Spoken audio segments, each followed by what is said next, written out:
معاف کیجیے کہ آپ دین کو اس معیار تک نہیں لا پا رہے ہیں. دین اور دنیا الگ نہیں ہے.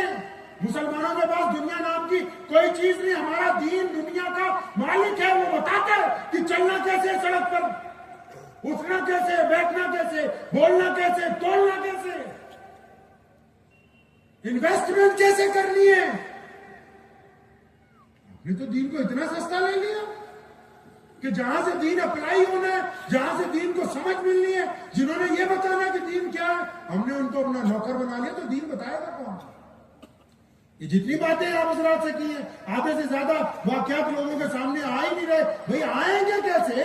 ہم نے تو کہا مولوی ہمارا نوکر ہے, 5 وقت نماز پڑھو. اسی لیے تو پتہ ہی نہیں کہ اسلام کا آفاقی پیغام کیا ہے. کوئی غیر مسلم ہم سے پوچھ لیتا ہے, کیونکہ آج کل کوئی اعتراض بھی کرتے ہیں کہ بتاؤ اسلام کا مطلب کیا ہے, تو ہم چپ ہیں بالکل. ہم رک جاؤ, مولوی صاحب کو بلاتے ہیں, بتائیں گے اسلام کا کیا مطلب. آپ سے پوچھتا ہوں اسلام کا مطلب بتاؤ 2 لفظوں میں. محمد رسول اللہ صلی اللہ علیہ وسلم نے دکھتی رکھ پہ ہاتھ رکھا ہے. دکھتی رکھ کیا تھی؟ جتنے لیڈر ہیں پوری دنیا کے, ابھی ٹرمپ نے الیکشن ہوا امریکہ میں, اس نے ایک بات کہی الیکشن سے پہلے. اس نے کہا کہ میں امن قائم کر دوں گا.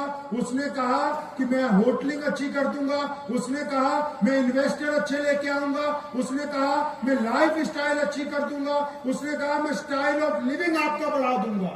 مطلب دیسی زبان میں اس نے کہا کہ میں روٹی, کپڑا اور مکان سب کو دے دوں گا. اب یہ تو ساری دنیا کے لیڈر کہتے ہیں. ہمارے نبی علیہ السلام نے آ کے کیا کہا؟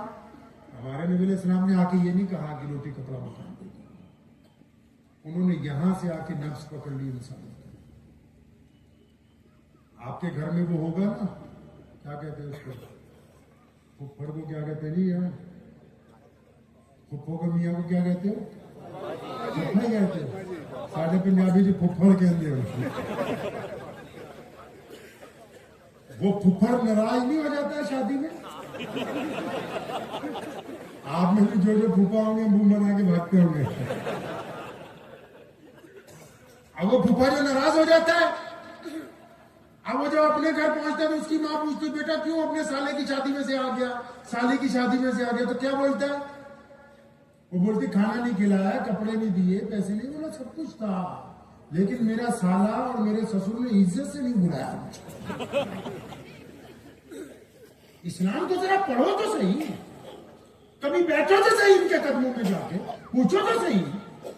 محمد رسول اللہ کے دین کائنات میں اتنی تیزی سے اس نے انقلاب برپا کر دیا کہ رسول اللہ نے جب فطرت کے مطابق عبادت سکھائی تو ساتھ میں یہ کہہ دیا کہ انسانوں کی سب سے بڑی ضرورت ان کا آتم سمان ہے, ان کی سیلف ریسپیکٹ ہے. اگر آپ کس کو عزت نہیں دے سکتے تو پھر آپ اس کو کچھ بھی نہیں دے سکتے.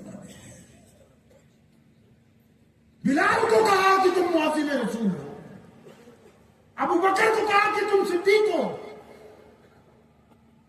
درجہ بلند کرنے شروع کر دیے لوگوں کے. محمد رسول اللہ نے جب یہ لوگوں کو بتانا شروع کیا تو کائنات میں, پوری کائنات میں شور مچ گیا, کیونکہ غلام تھے زیادہ تر لوگ 98% کہ ایسے نبی آئے ہیں جو ایک خدا کی عبادت کے ساتھ ایک صف میں کھڑے ہونے کی بات کرتے ہیں, ایک صف میں کھڑے ہونے کی بات کرتے ہیں. کبھی آپ نے اپنی مسجد کو دیکھا اچھی طرح دیکھا اپنی مسجد کو؟ دیکھا ہوگا, قالین اچھے ہیں, اے سی اچھے ہیں, دیواریں اچھی ہیں, اس میں خطبے اچھے لگے ہوئے ہیں, مائک اچھا لگا ہے, لیکن آپ نے اس مسجد کو نبی علیہ السلام کی نگاہ سے نہیں کبھی دیکھا. مسجد کو ذرا دھیان سے صبح فجر میں دیکھیے گا, جب مؤذن تکبیر کہتا ہے اور امام صاحب نماز کے لیے کھڑے ہوتے ہیں, جب وہ کہتا ہے اللہ اکبر اللہ اکبر, جب جمعے کی نماز ہوتی ہے, جب وہ تکبیر کہنا شروع کرتا ہے تو چند غریب لوگ, چند مسکین لوگ, چند محتاج لوگ, چند سرمایہ دار لوگ, چند شہزادے لوگ دوڑتے ہوئے آتے, صفوں میں لگنا شروع ہو جاتے. ایک ہی صف میں کھڑے ہو گئے محمود اور ایاز.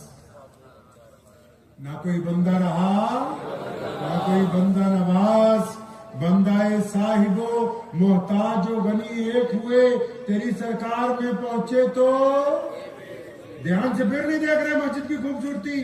اب یہ رنگ برنگے لوگ صفیں بنانی شروع کرتی. اب جمعے کی نماز کا ٹائم ہے, ہم جیسا کوئی مولوی, کوئی بڑا شیخ الحدیث, کوئی بڑا مسلمان افسر, کوئی مسلمان وزیر, کوئی مسلمان ارب پتی, اب جب وہ بعد میں آتا ہے امام نیت باندھ لیتا ہے